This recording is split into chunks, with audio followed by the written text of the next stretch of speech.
So I'm going to kick off with the search landscape, and this is kind of just like an overview of what's been happening and what you should be doing going forward.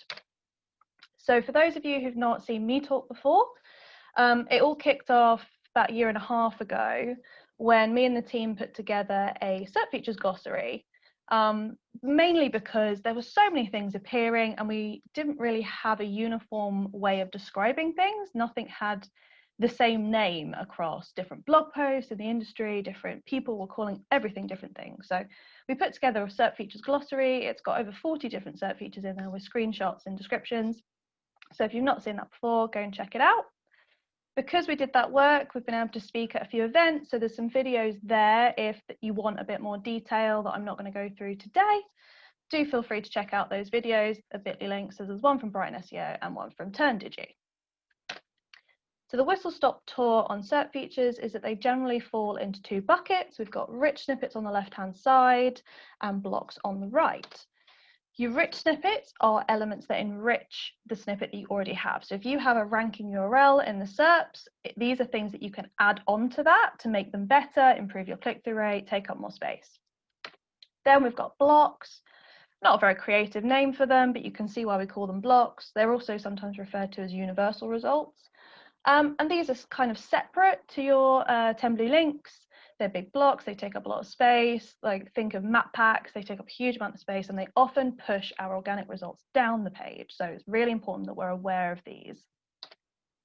And you can categorize them. So the stuff in green is your really good, helpful stuff that you kind of have most control over. So in terms of star ratings, you decide whether you're going to have that code on your page, and that then pushes star ratings into the search results and attaches to your snippet. So you decide whether or not you want that to exist. You have complete control.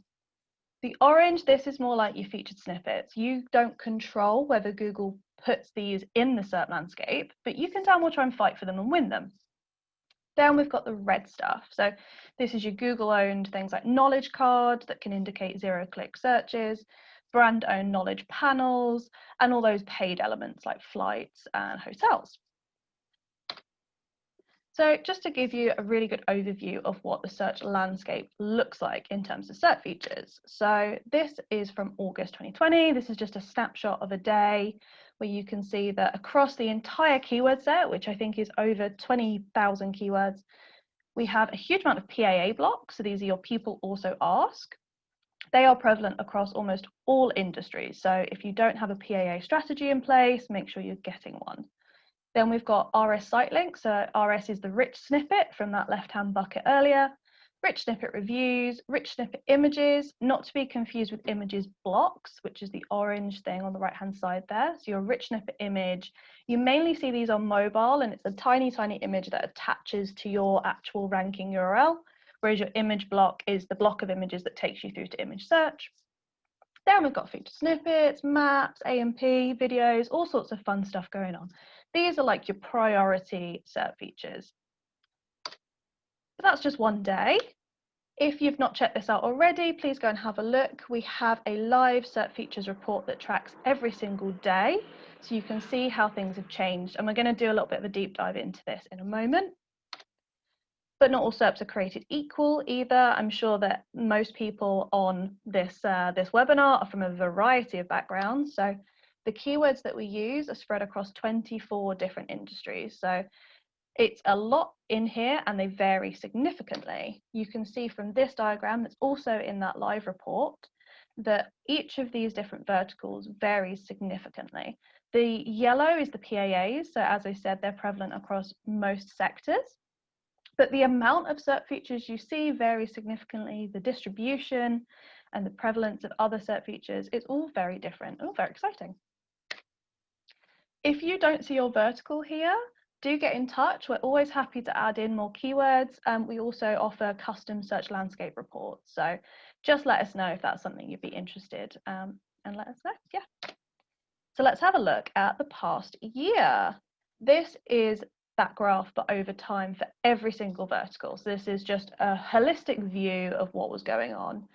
So PAAs saw a slight decline since January, more so recently. I think they're becoming less popular with Google right now. Again, we don't control whether these exist. This is all Google's testing and refining to see if people actually value these.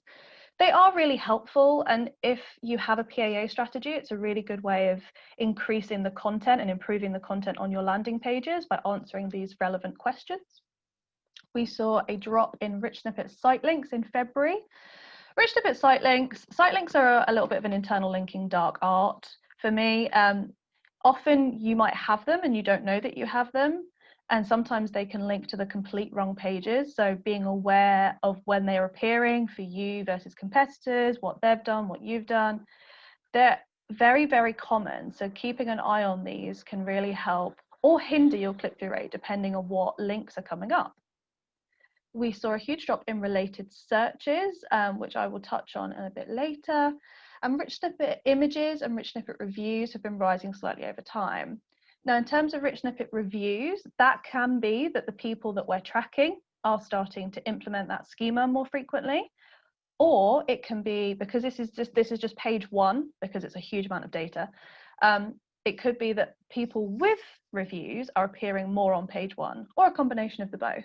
So it's really interesting to see what you and your competitors are doing in terms of reviews. Digging down into some of the specific verticals, which again, you guys can do yourself on that live dashboard. This is alcohol, probably my favorite vertical. We saw a huge decline in site links, but a really nice increase in videos. PAAs have been on a slight downward trend, but they're still hugely prevalent, so still worth going after. Rich snippet images, rich snippet reviews, and recipes blocks have all been very stable. In that earlier presentation that I linked to for TurnDigi, I'll go into what that recipes block looks like and how much it can actually just completely take over the SERP. But we don't have time for that because it's a quick one today. The next one is travel. Again, PAAs right at the top there, a bit more volatile, but fairly stable as things go. Site links again declining, huge drop in related searches. Now, related searches isn't something you can optimize for, but it's very helpful for keyword research. Featured snippets did see a decline in October. So that blue line, you'll see right at the start of the graph had a big drop off, but actually it's been kind of on the rise since then. So there was a huge chunk of keywords that it suddenly didn't show for anymore. And if featured snippets are a huge part of your strategy, suddenly you might have half the amount that you had the day before. So knowing that it's because they don't exist versus you losing them to a competitor is really important context. We've also seen rich snippet images drop and recover, so a little bit of testing there from Google, and a huge spike in FAQs across the travel sector. FAQ schema is really popular in the travel sector. It makes your snippet a lot bigger, so it's very exciting. Fashion, so site links actually higher than PAAs in this vertical. So very rarely do we see PAAs not in the top for what we're seeing. So this is quite interesting. PAs did get tested, so they briefly did rise above site links, but by the nature of the websites that we're talking about in fashion, it makes sense that most sites would have a lot of internal linking, that site links are very appropriate for this vertical. We did see rich snippet images completely drop off and then come back again, similar to travel. Again, it makes sense that rich snippet images would be very popular in this vertical. You want a very visual SERP result. We saw a huge uplift in star ratings and maps since September. So maps, Matt will talk about later with local. Very important when we're talking about going back into shops and things post-COVID. Image blocks are quite popular, but that again, it takes you through to image search. And featured snippets are quite low here. They might not be a huge part of your strategy if you're in fashion, but they're quite stable. So there's still an opportunity to be had. Looking at September year on year, we can see that PAAs declined. That's your first one. The second one is site links, that declined year on year. But we're also seeing things like rich snippet images on the rise, FAQs massively improving, and maps becoming more popular across the SERP landscape. And maps is a big one because it's a huge block that does push results down. If it is a local intent search, the organic listings on that result are going to get a very tiny click-through rate. So some of the top winners across the different verticals, this is an example of what that rich snippet image looks like. Particularly, you usually only see these on mobile, but for alcohol, you see them on desktop too. Really interesting. It makes your snippet more appealing. Make sure the image is what you want it to be. You can see that that top one isn't as clear of an image on that kind of scale than the second one, but it still ranks better. We also saw a rise in rich snippet reviews across hotels, so the hotel sector really pushing star ratings across the SERPs. And we also saw FAQs. So this is an interesting one that both are on the rise across the hotel sector because you can't have both on the same snippet. You have to choose whether you want star ratings or FAQs. And you can do this depending on the landing page intent. So just deciding what's going to work best for you. And testing and refining, of course. We also saw an increase in refine by. It's a personal favorite of mine. It's, again, not something you can optimize for, but it's really helpful for keyword research because it's Google telling you what keywords people are looking at next. Some of the top losers, so you saw that related searches block completely drop off across a lot of verticals. This is because on the same keyword, you will see related searches as the SERP feature on mobile, but people also search for on desktop. So quite different results. So we track these very differently. We also saw a decline in knowledge graph block across the property sector. This is an example of a knowledge graph block on the right-hand side with that semi-detached one. I'm not surprised they've declined. I don't think they're particularly helpful for users, but that's what they are. And this one still exists, the semi-detached. And featured snippets across insurance. So we did see a decline year on year from September to September on featured snippets. So making sure, again, that you know whether or not it's because the block doesn't exist anymore or because you've lost out to a competitor. Very important, because you can win it back if it still exists, but you can't necessarily win it back if it doesn't exist. And just to wrap up, a few upcoming features that we're going to start tracking soon, some very exciting stuff.